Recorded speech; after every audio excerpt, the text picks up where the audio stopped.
Everybody who wants the name to be mentioned in the time of testimony, in the time of appreciation, in the time of gratitude, in the time of praise, in the time of honor, in the time of adoration.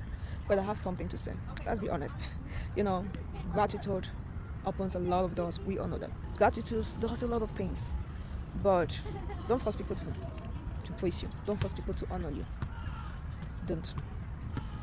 But rather, be intentional about the impact and the value you create in people's life.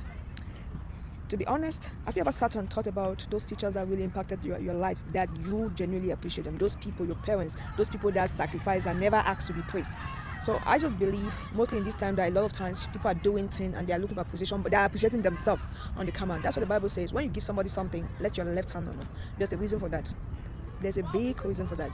So my encouragement is ask yourself, what are ways that I can genuinely create long-term impact or lifetime impact or generational impact in the life of people?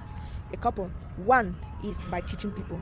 When somebody is at the point of misunderstanding, lack of clarity, ignorance, and you genuinely teach them, trust me, they will forever appreciate it. That's why I see the relationship with teachers and students, that teachers that went extra mile with their students is always big. I still have close relationship like my elementary headmistress, and the list, if I start listening, is very long because of the sacrifices they made. And same with our parents. People who don't sleep, they sacrifice their stuff.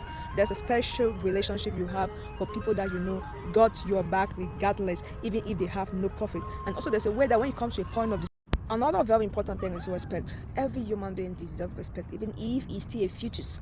I've heard people say the fetus is not a human. I'm like, where does life start? Respect even the babies. Babies have their rights. Adults have their rights. Male or female, every human being deserves to be respected.